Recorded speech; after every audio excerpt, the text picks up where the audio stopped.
여러분, 예수님 부활하셨습니다. 할렐루야. 부활하셨습니다. 할렐루야. 여러분, 오늘 우리는 지난 주일에 부활 주일에 이어서 못다한 이야기를 하려고 합니다. 제가 지난주에 15분가량의 설교를 지웠다고 말씀드렸고, 그걸 또 다시 준비하는데 쉽지 않았습니다. 왜 쉽지 않았는지 여러분 들으시면 아실 것 같고요. 제가 성경 꿰뚫어 읽기를 진행하면서 부활에 관한 질문들을 참 많이 받습니다. 그 가운데 제가 대답 못하는 질문들이 많아요. 예를 들어 이런 겁니다. 여러분 혹시 이런 질문 해보신 적 없으십니까? 부활이 진짜 사실입니까?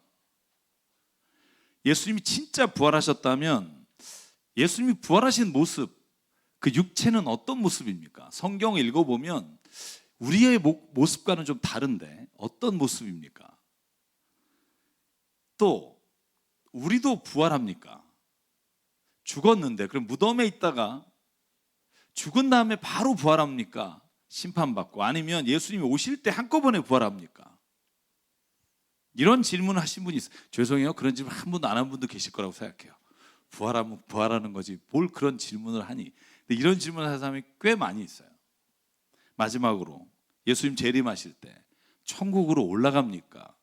하나님의 나라 천국이 내려옵니까? 여러분, 여기에 대해서 제가 오늘 대답을 해야 할 수밖에 없는 설교를 준비했습니다. 복잡하시면은 그냥 편안하게 주무시면서 들으셔도 좋고요. 한 번은 꼭 해야겠다는 생각에 최대한 어려운 얘기는 빼고 최대한 함께 이해할 수 있는 범위 안에서, 제가 이해하는 범위 안에서 말씀을 나누려고 합니다. 사실 어디까지 제가 말할 수 있는 영역이고 어디까지 말할 수 없는 영역인지 사실 구분하는 것도 어렵고, 제가 역대 설교를 준비하면서 이렇게 오래 준비해보고 지웠다 썼다를 반복한 설교가 처음인 것 같습니다. 그런데 제가 꼭 그것을 말해야 되는 이유는 이 종말을 팔아먹는 사람들이 너무나 많기 때문입니다. 교회 목사들 중에도 이 종말을 팔아먹고 사람들을 현혹시키는 사람이 얼마나 많은지 몰라요. 이단들은 더더욱.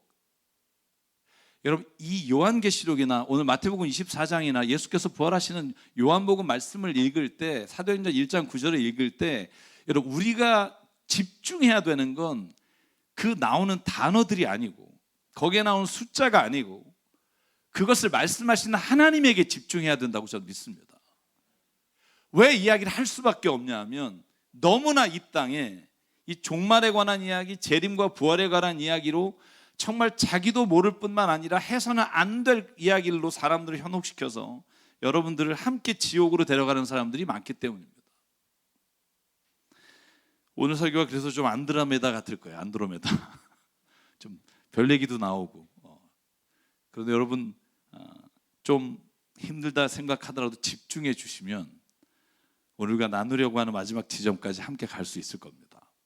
여러분, 예수님 부활하시고 말씀하시기를 우리도 부활할 것이다 라고 말씀하셨습니다. 아멘.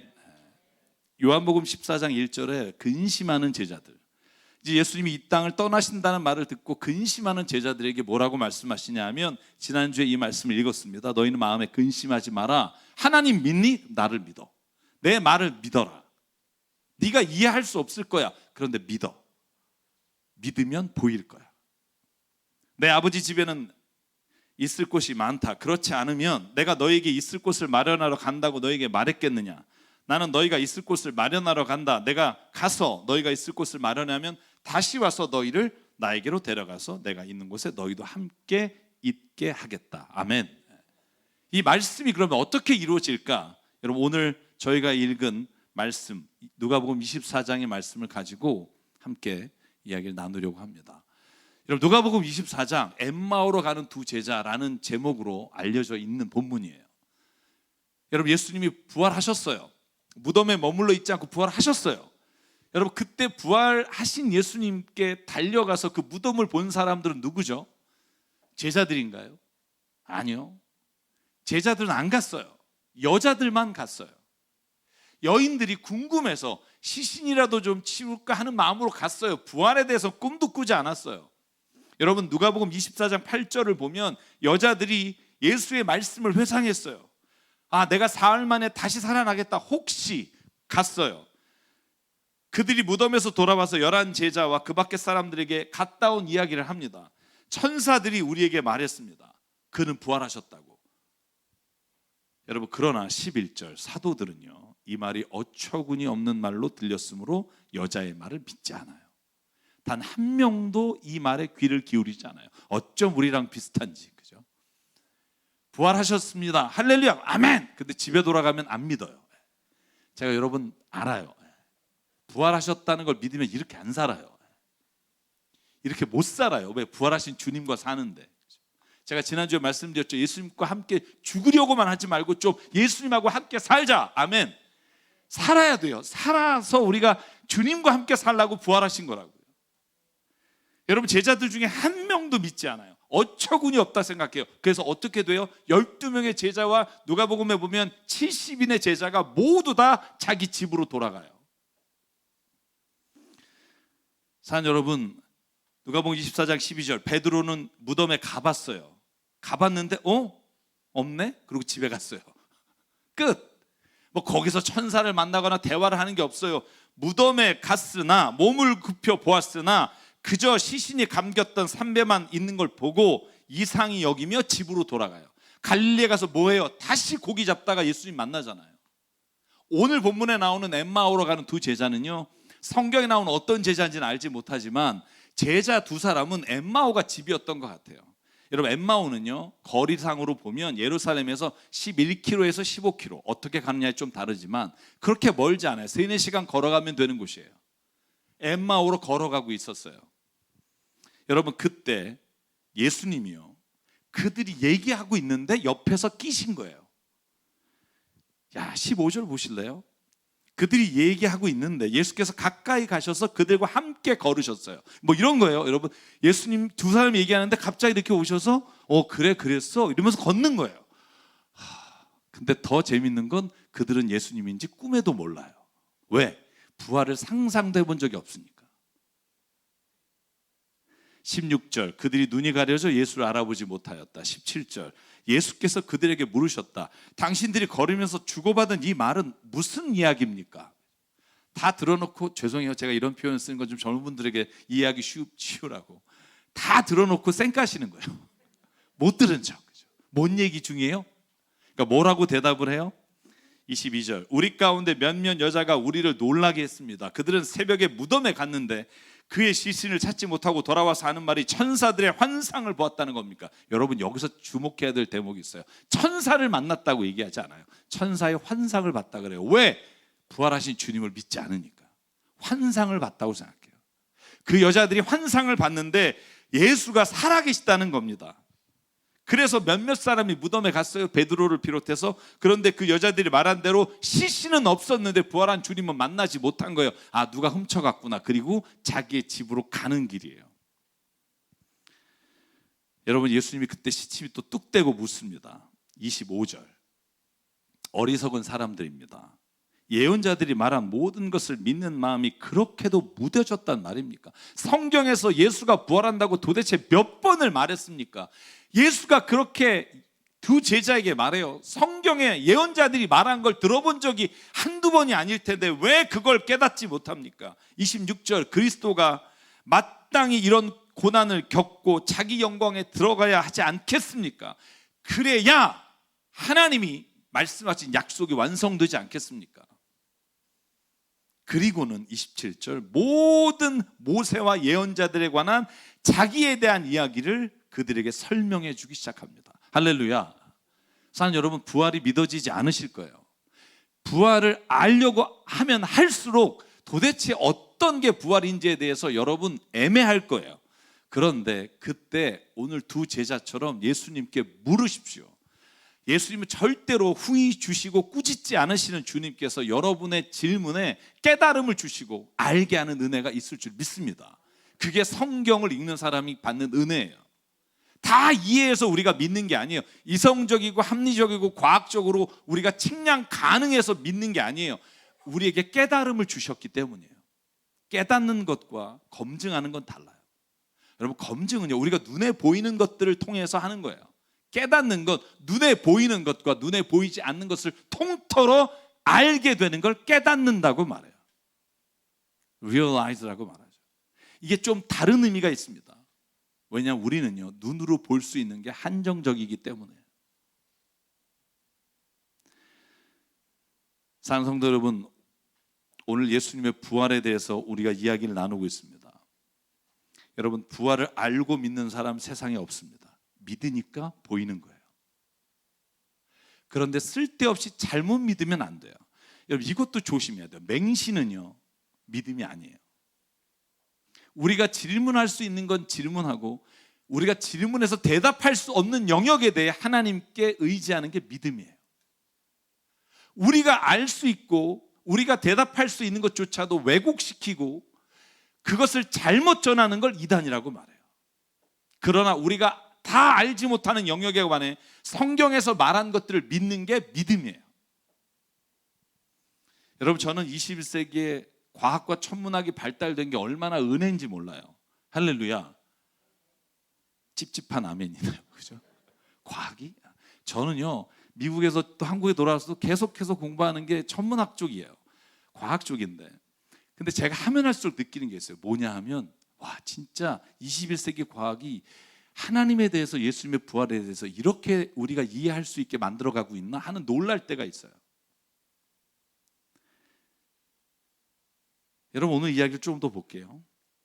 예수님이 두 제자와 이제 이야기를 나누고 나서 다 설명한 다음에 뭘 하냐 하면, 자, 30절 볼게요. 그들과 함께 음식을 잡수시려고 앉았어요. 예수께서 빵을 들어 축복하시고 떼어서 그들에게 주셨어요. 여러분, 31절. 그제서야 그들의 눈이 열려 누굴 알아본다고요? 예수를 알아봐요. 자, 여러분, 30절에 한 게 뭐죠? 예수님이 한 게 뭐죠? 그냥, 여러분, 이 앞에 얘기가 뭐냐면, 얘네들이 우리 집에 다 왔습니다. 그러니까 예수님은 더 가는 척 하셨다, 이렇게 돼 있어요. 더 가야 되는 척 하시는데 그들이 붙잡고 우리 집에 들어와서 식사 좀 하시죠. 그래서 마지못해 들어가서 식사하시는 자리에서 떡을 떼서 빵을 나눠 줄 때, 그때 제자 두 사람이 아, 예수님이시구나 라는 걸 알아요. 왜? 그들이 성만찬을 했으니까. 아, 주님이 우리와 함께 떡을 떼실 때 이렇게 떼셨지라고 하는 걸 깨닫고 예수를 알아보자마자 예수가 그들에게서 사라지셨어요. 좀 얘기 좀 나눠주시지. 아니, 예수님 모를 때 얘기 나누다가 예수님, 예수님이시다 그러니까 없어지셨어요. 뭐 이것도 이상하죠. 아니, 어떻게 같이 있던 사람이 없어지냐 말이에요. 사랑하는 여러분, 두 제자는 예수가 부활했을 거라 상상도 못했는데 언제 예수님을 깨달아요? 예수와 함께 나눴던 경험, 예수와 함께 체험했던 시간을 회복하니까 예수님이 보이는 거예요. 여러분, 부모 자식 간 혹은 부부 간에 관계가 식어요. 그리고 멀어져요. 어떻게 다시 회복돼요? 아, 더 좋은 사람이 있을 텐데, 내가 이제 이것만 아니면, 이게 아니라 내가 사랑했던 그 경험을 다시 회복하면, 내가 그 추억을 다시 기억하면 관계가 다시 살아날 수 있어요. 사랑하는 여러분, 우리 인간은요, 제가 여러분 부부 얘기할 때마다 항상 하는 게 있어요. 우리가 물리학적, 생물학적으로 볼 때 인간이 한 인간에게 느끼는 좋은 감정은 18개월 가요. 딱 마지막이 18개월이에요. 1년 6개월이 지나면 처음에 그 신선함이 없어져요. 이건 제가 하는 게 아니라 생물학적인 의미예요. 그래서 왜 우리가 가끔 그렇게 텔레비전 보면 그런 농담 나오잖아요. 너 어떤 여자 좋아하니? 뭐 어떤 새로운 여자, 뭐 이런 얘기 하잖아요. 18개월이에요. 이 감정을 어떻게 하면 유지할 수 있을까? 그래서 여러분, 애니버서리, 그러니까 기념일 혹은 나눴던 추억들, 이것들을 계속 유지할 수 있으면 관계가 지속되고요. 이걸 잃어버리는 순간 관계가 깨져요. 왜 우리가 성찬식을 하며 주일에 만나서 우리가 예배하며 주님을 기억해요? 이 경험들이 우리로 하여금 살아계신 주님을 만나게 하고 잊지 않게 해요. 이건 여러분, 누가 믿음이 좋다, 믿음이 나쁘다가 아니라 생물학적으로 가진 인간의 조건이에요. 이 조건들을 극복할 수 있는 게 뭔가를 아는 게 믿음의 길이고 연단이며 훈련이에요. 사랑하는 예수님과 인격적인 관계가 그래서 중요하고, 예수님과 함께 했던 시간들이 그래서 중요하고, 예수님과 함께 눈물을 흘리고 찬양하고 기도했던 신앙의 체험들이 우리를 다시 살아나게 하는 은혜로 하나님이 역사하시는 걸 경험하게 된다는 거예요. 여러분, 이 은혜가 오늘 저와 여러분의 있기를 주 이름으로 축원합니다. 그 경험과 체험이 있어요.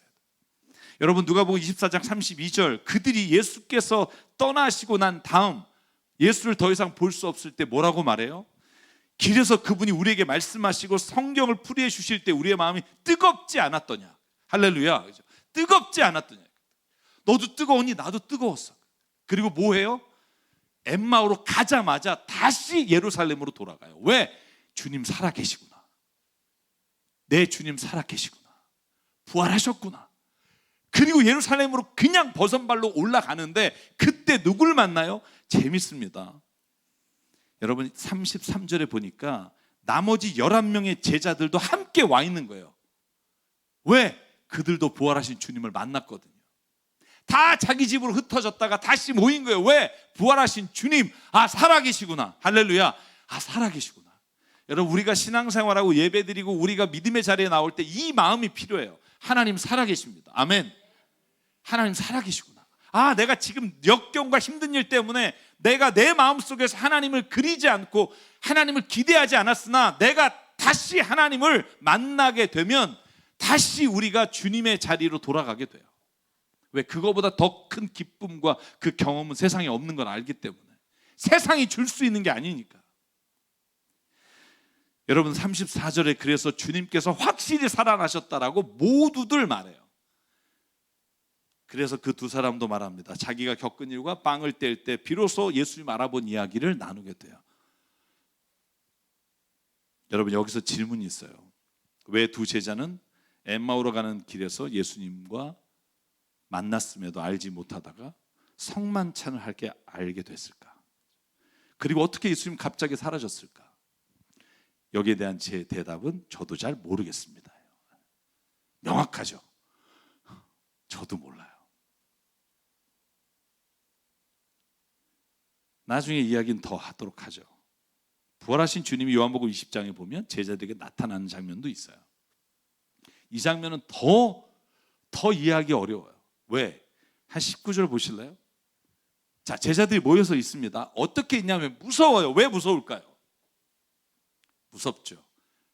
자기를 데리고 다니던 분은 죽었죠. 부활했다고 하는데 자기들은 지금 그것을 믿고 모여 있기는 하나 자신이 없는 거예요. 그래서 어떻게 해요? 문을 잠가버려요. 다 문을 잠갔어요. 성경에 이렇게 기록되어 있습니다. 문을 모두 닫아 걸고 있었다. 그런데 예수께서 갑자기 그 가운데 들어오셨다는 거예요. 그리고 말합니다. 너에게 평강이 있을지어다. 제가 여러분의 질문 드릴게요. 예수님 어떻게 따고 들어오셨을까요? 지붕을 뚫었을까요? 도대체 이걸 저한테 설명하라 그러면 제가 대답합니다. 잘 모르겠습니다. 그리고 20절, 두 손과 옆구리를 그들에게 보여주시며 제자들은 그걸 보고 기뻐합니다. 이 자리에 도마가 없으니까 또 친절하게 도마에게 다시 나타나셨잖아요. 그리고 말합니다. 너에게 평강이 있을지어다.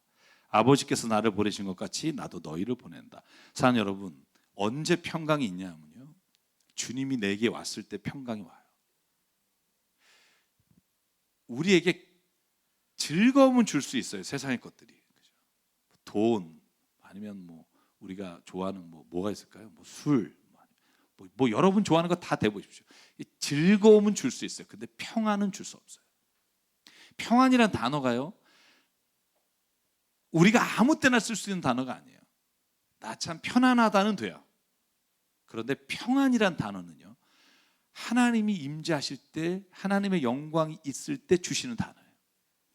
저는 여러분에게 즐거움과 기쁨보다 이 평안이 있기를, 이 은혜를 주의 이름으로 축복합니다. 평안이 임해요. 예수께서 오시면. 사랑하는 여러분, 예수님은 어떻게 나타나신 걸까요? 그리고 어떻게 사라지신 걸까요? 제가 오늘 거기에 대한 이야기를 드리면서 오늘 설교를 마치려고 합니다. 제가 설교를 시작할 때 부활에 대해 받았던 질문들 중에 3가지로 요약하면 이런 겁니다. 제가 다 말씀드릴 시간은 없겠지만 제가 중요한 것들을 이야기하겠습니다. 하나님의 나라가 오는 걸까요? 가는 걸까요? 여러분, 이것 때문에 교단 나눠진 거 아시나요? 예수님이 온다는 쪽과 간다는 쪽. 소위 말해서 이 땅에 하나님의 나라가 이루어지니까 우리가 투쟁하며 이 나라의 악을 제하고 이곳에 하나님의 나라를 세워야 한다는 쪽과, 아니다, 하나님의 나라는 보이지 않는 영역으로 우리가 가는 거다, 이 세상과는 분리된 거다라는 것 때문에 나눠졌어요. 두 번째 질문, 우리가 죽었을 때 바로 심판받고 부활과 지옥으로 나눠지느냐, 아니면 2000년 3000년을 무덤에 있다가 부활하느냐. 세 번째, 예수님은 어떻게 제자들에게 갑자기 나타나셨다, 갑자기 없어진 걸까? 자, 이 질문에 대해서 오늘만 얘기할게요. 제가 다시는 안 할게요. 여러분, 좀만 집중하시면. 먼저 이 이야기를 하기 전에 우리가 이 땅의 법칙 때문에 혼란스러웠다는 걸 이야기 드리고 싶어요. 다시 말하면 왜 천국으로 올라가는지 내려가는지에 대해서 질문하는 이유는 뭐냐 하면, 우리가 살고 있는 이 세상의 물리학은 올라가면서 동시에 내려오는 건 없거든요. 올라가거나 내려와요. 그런데 하나님의 시간과 공간에 보면 올라가는 것과 내려가는 게 차이가 없어요. 부활의 시점이 언제냐, 지금입니까? 2000년 뒤입니까? 이건 여러분 한시적 시간을 살아가는 우리에게 굉장히 중요한 질문이 있으나, 영원이라고 하는 시간 안에 있는 하나님께는요, 이건 중요한 시점이 아니에요. 지금이면서 동시에 나중일 수 있는 게 하나님의 시간이에요. 세 번째, 육체가 어떻게 갑자기 있다가 없어질 수 있느냐. 여러분, 이건 우리가 보고 있는 세상 가운데 어떤 것이든 눈에서 있다가 없어질 수 없고 순간으로 이동할 수 없다고 하는 생각에 갇혀있는 우리의 생각이에요. 제가 이 부분은 좀 더 자세한 얘기를 하고 싶지만 좀 어려운 얘기가 있어서 이 부분은 제가 나중에 설명을 좀 드릴 수 있는 기회가 오면 성경 공부 때 풀어보겠습니다. 여러분, 빛이라는 게, 여러분 이중 슬롯 구조로 이렇게 빛을 쏴보면 입자면서 파동이에요. 여러분, 이거 완전히 다른 성질의 것이에요. 쉽게 말하면 여기 있을 수도 있고 저기 있을 수도 있어요. 그래서 여러분, 우리가 보통 전자가 어디 있냐를 측정할 때 이렇게 말해요. 확실하게 어디 있다라고 말할 수 없고 확률적으로 어디에 존재할 수 있다라고 하는 말을 써요. 여러분, 이거 그냥 이해 못하시면 안 하시면 돼요. 쉽게 말하면 우리가 지금 가고 있는 21세기의 과학의 양자역학은요, 확률로 계산하고 어디에나 있는 것이 가능해요. 우리가 지금 생각하는 것보다 훨씬 더 과학이, 저는 성경을 증명하는데 가까이 가고 있다고 봐요. 오늘 한 가지에 집중해 볼게요. 하나님의 나라가 내려온다, 올라간다. 그러면 첫 번째 이 질문에 어떻게 우리는 이해할 수 있을까? 여러분, 하나님이 나라가 내려온다는 표현이 성경에 많아요. 여러분, 사도행전 1장 9절에 보면 예수께서 승천하실 때 11절에 이렇게 말해요. 갈릴리 사람들아, 네가 어찌하여 하늘을 쳐다보느냐? 니네가 오늘 본 그대로 주님이 내려오실 것이다. 아멘. 여러분, 이 말을 듣고 모든 제자들이 주님이 다시 오시길 기다려요. 주기도문에 보면, 주기도문에 하나님의 나라가 오시옵소서라고 기도해요. 누가복음 11장 2절이에요. 그 나라를 오게 해 주십시오. 요한계시록 21장에 보면 새하늘과 새 땅에 관한, 이 새하늘과 새 땅 2단 신천지가 이름을 붙여가지고 짜증납니다만, 새하늘과 새 땅이 다시 올 때 새 예루살렘이 이 땅에 이루어지는 걸 사도 요한이 환상을 봐요. 그때 이렇게 표현합니다. 하나님께로부터 하늘에서 내려오는 것을 보았다. 재밌어요. 여러분, 요한계시록 21장, 요한계시록 말씀을 다 읽어보면 요한계시록 21장에 너무나 재밌는 이야기가 뭐냐면, 새 예루살렘 성전이 내려올 때요, 성벽에 12개의 진주문이 생기고 성벽을 다 설명해요. 스타디온이 몇 스타디온이고, 그런데 그 안에 성전이 없더라. 왜냐하면 그 성전이 하나님이시오 곧 우리 주 예수 그리스도이시기 때문이다. 이렇게 돼 있어요. 쉽게 말하면 우리가 성전에 모이는 이유, 교회에 모이는 이유는 이곳에서 하나님의 임재를 체험하기 위해서인데, 하나님을 직접 만나는 그 자리에는 성전과 교회가 필요 없다는 거예요. 어쨌든 내려와요. 그런데 성경에요, 내려온다고만 있는 게 아니에요. 여러분, 고린도전서 말씀을 한번 보실래요? 고린도전서 말씀, 데살로니가전서 4장 16절에 보면 주님께서 호령과 천사장의 소리와 나팔 소리와 함께 17절, 살아남아 있는 우리가 그들과 함께 구름 속으로 이끌어 올라가서 공중에서 주님을 영접할 것이다. 이거 보통 우리 휴거라고 말하죠. 다 공중으로 들려 올라가게 된다. 올라가는 걸까요? 내려가는 걸까요? 여러분, 이 질문합니다. 저는 그런데 이 질문하기 전에 우리가 살고 있는 우주에 대해 조금만 생각해 보려고요. 시간이 많이 지나갔는데 딱 한 10분만 쓰겠습니다. 괜찮을까요? 네, 10분만. 여러분, 우리가 살고 있는 우주가 얼마나 넓은지만 제가 한번 보여드릴게요. 우리가 살고 있는 게 태양계예요. 태양계. 태양이 있는 우리 태양계. 그죠? 우리 태양계는 우리 은하계 안에 있어요. 그죠? 우리 은하계. 여러분, 은하계 안에, 우리 은하 안에 태양은 저 구석에 중심에서 3만 광년 떨어진 아주 구석에 있는 변방이에요. 여러분, 우리 은하가 직선의 지름이 얼마나 큰 줄 아십니까? 10만 광년이에요. 10만 광년. 1광년이 얼마나 먼 거리냐 하면, 여러분 1광년 그러니까 뭐 1이니까 그렇게 작다고 생각하실 텐데 1광년이 9조 3,600km예요. 10조 킬로미터. 일시, 백, 천만, 십만, 백만, 10조 킬로미터가 1광년이에요. 1초에 빛이 30만 킬로를 가는데 그게 1년 동안 가는 거리니까 10조만 킬로미터 거리가 1광년인데, 여러분 이 길이가 10광년이에요. 그러면 보통 100, 계산도 안 돼요. 어쨌든 100조 킬로미터죠. 그런데 이게 우주고, 그 앞에 사진을 보면 제가 여러분에게 처음에 서두에 안드로메다 같은 이야기라고 말씀드렸는데, 안드로메다 은하예요. 실존하는 은하계고요. 우리 지구가 있는 우리 은하에서 가장 가까운 은하가 바로 안드로메다 은하예요. 우리 지구 은하보다 2배 크기예요. 지름만 한 22만 광년이에요. 우리 지구에서 얼마나 떨어졌느냐? 250만 광년.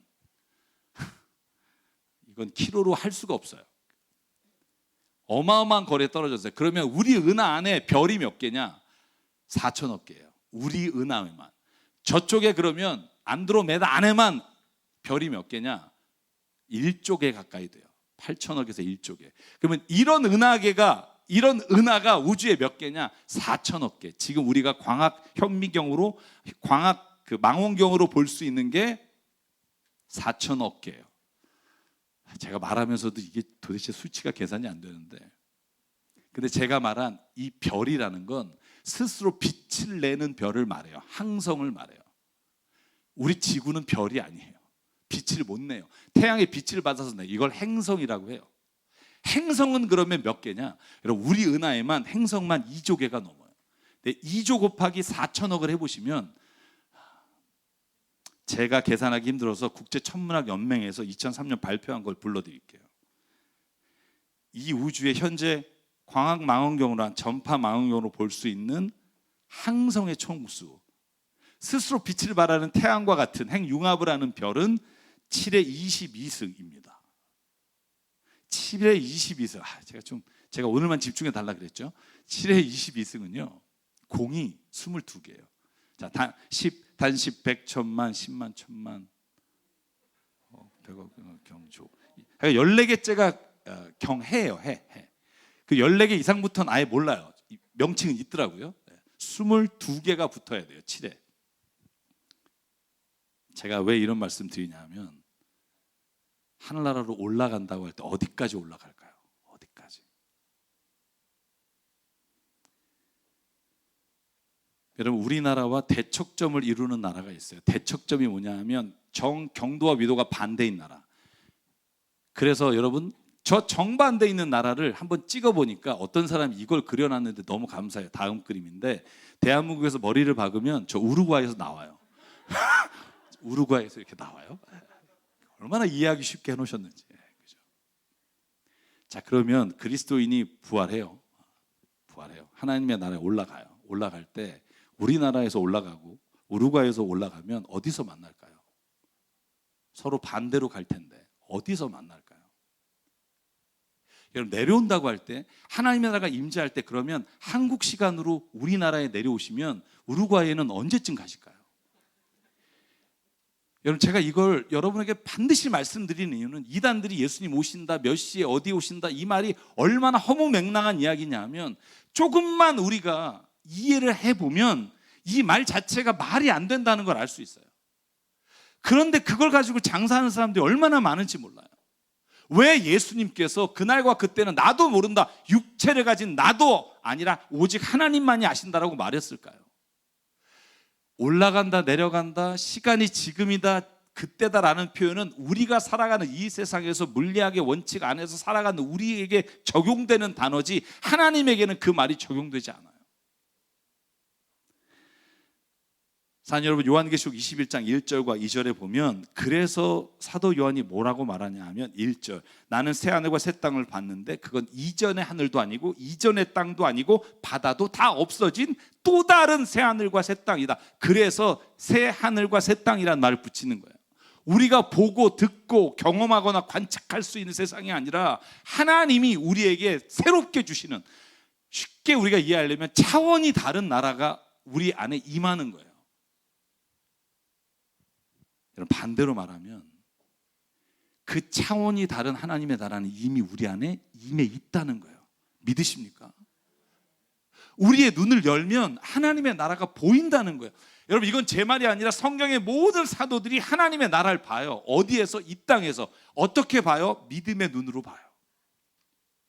내가 결코 이렇게 할 수 없는데 주님이 나를 강권적으로 주님께서 이끌어 가신다는 표현이 왜 나와요? 우리가 볼 수 없는 나라에서 하나님이 오늘도 우리와 함께 하시며 우리를 이끌어 가시는 걸 체험하는 삶이 부활의 삶, 부활을 오늘 살아가는 우리에게 임하는 주의 은혜인 줄 믿습니다.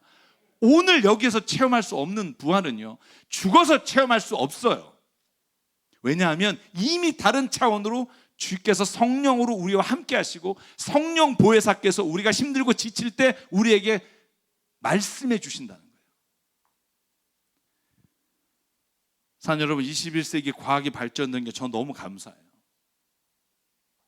블랙홀처럼 1초에 30만 킬로도 가둘 수 있는 중력이 있는 태양의 8천만 배 되는 크기의 별이 있다는 거 아시나요? 태양의 8천만 배. 상상이 안 가는 크기가 이 우주 안에 있고요. 제가 이 모든 걸 다시 표현하면, 요약하면 이렇습니다. 우리가 맞게 되는 부활은 완전히 다른 세상, 새 하늘과 새 땅일 거예요. 그러나 예수님이 제자들의 눈에 보이셨던 것처럼 그곳이 우리와 아주 관련 없는 곳이 아니라 우리 안에 임하시고 우리 안에 거하시는 하나님의 임재하심으로 나타날 거예요. 그래서 오늘 예수님께서 우리에게 이렇게 말씀하십니다. 제가 한 구절만 읽고 오늘 말씀을 마치려고 합니다. 마태복음 25장 12절입니다. 대답하여 이르되 진실로 너희에게 이르노니 내가 너희를 알지 못하노라 하였느니라. 그런즉 깨어 있으라. 너희는 그날과 그때를 알지 못하느니라. 아멘. 깨어 있으라는 거예요. 중요한 건 그날과 그때가 언젠지를 점치고 보는 게 아니라 늘 깨어 있으면 하나님의 나라가 임하는 걸 보게 된다는 거예요. 할렐루야.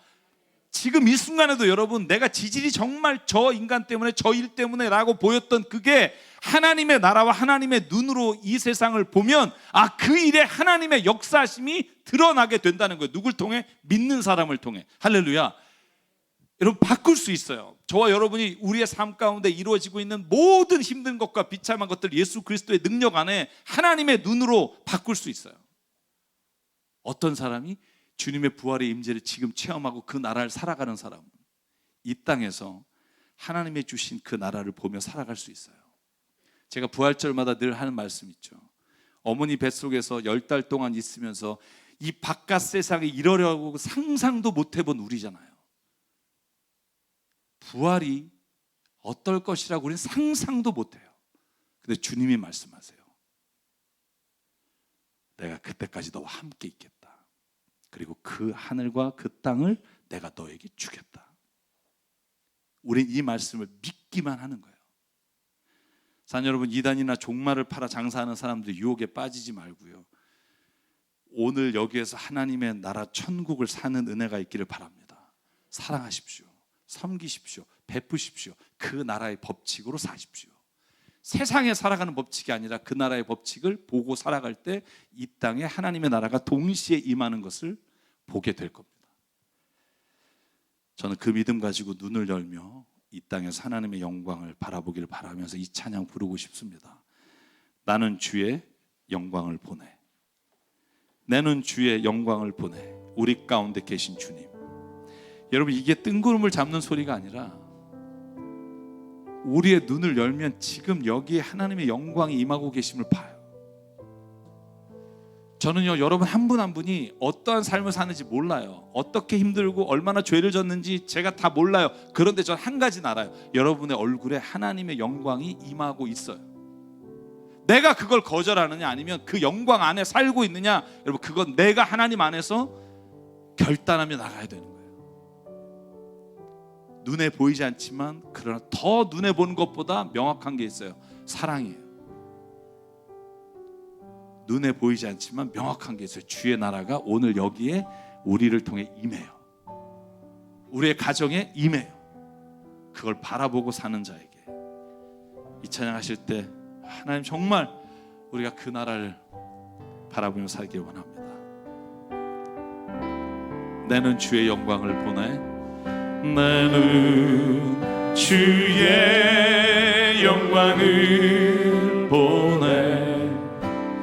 우리 가운데 계신 주님, 그 빛난 영광 온 하늘 덮고, 그 찬송 온 땅 가득해.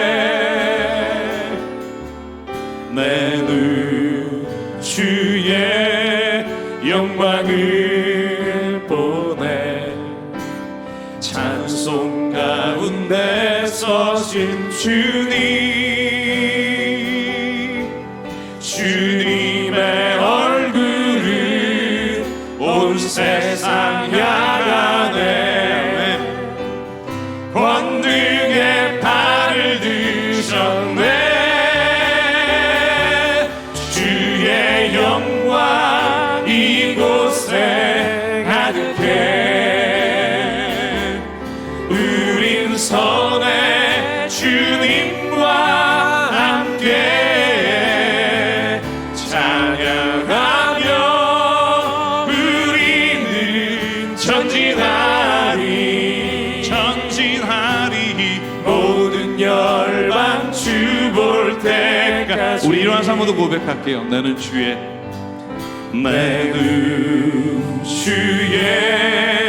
영광을 보내. 우리 가운데 계신 주님, 그 빛난 영광 온 하늘 덮고, 그 찬송 온 땅 가득해. 내는 주의 영광을 보내.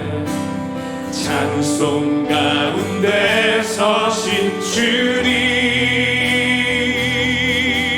주님의 얼굴을 온 세상 향하네.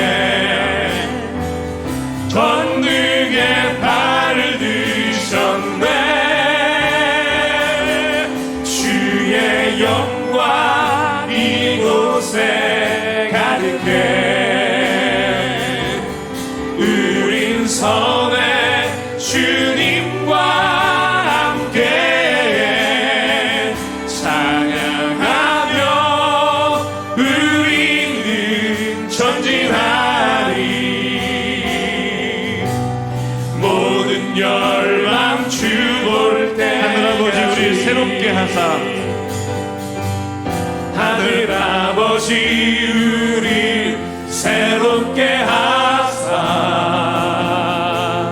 열방 중에서 주를 섬기게 하소서. 모든 나라 일어나 찬송 부르며 영광의 주님을 보게 하소서. 주의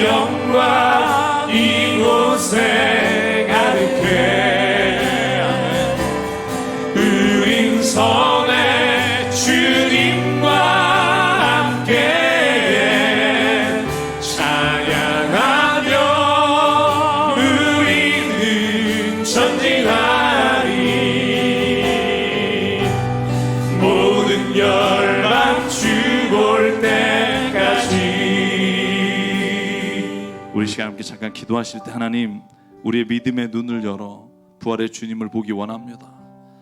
하나님 정말 주님께서 그렇게 간절히 원하시던 그 나라와 그 뜻 하나님 우리가 이곳에서 바라보며 주님 먼저 살아가기를 소망합니다.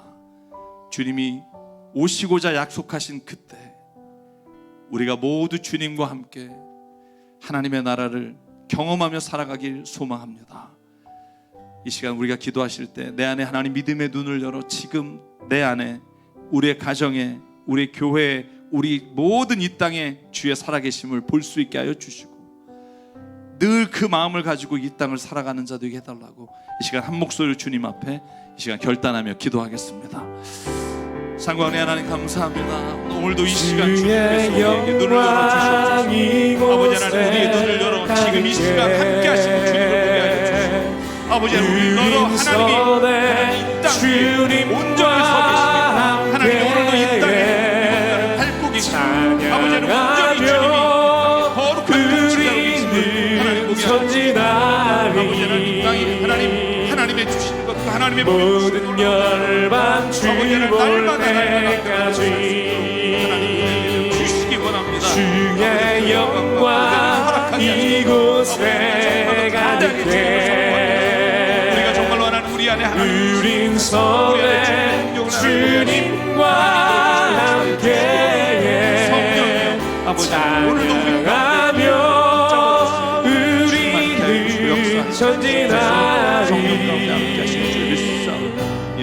모든 열방 주볼 때까지. 상관의 하나님 오늘 이 시간 주님 앞에 감사와 영광을 드립니다. 하나님 우리가 눈을 열어 내 안에 주께서 살아계심을 보게 하여 주시옵소서. 세상의 것에 눈이 가려 하나님 보지 못하는 자에게 오늘 이 시간 눈을 열어 하나님 내가 얼마나 존귀한 자이며 얼마나 내 안에 그리스도의 영광이 드러나 있는지 보게 하여 주시옵소서. 주여 눈을 열어 우리의 가정을 보게 하시고 하나님 우리가 있는 그 안에 하나님이 거하시고 이미 그의 나라가 임재하여 평안을 선포하고 계심을 보게 하여 주시옵소서. 그 나라를 바라보며 우리가 살아갈 때 그 소망이 오늘 이 자리에 이루어지는 것 하나님 체험하며 살게 도와주시옵소서. 그러나 주님 이 땅에 온전히 주님이 다시 오시는 그날 우리가 눈에 보이는 것들과 우리의 생각이 아니라 하나님의 시간과 하나님의 나라에 우리를 불러주시고 우리를 이끌어 주심을 믿사오니 그 나라에 이를 때까지 하나님 헛된 생각과 잘못된 이단에 빠지지 않아 온전히 주님을 기다리며 사모하며 깨어있는 자 되게 도와주시옵소서.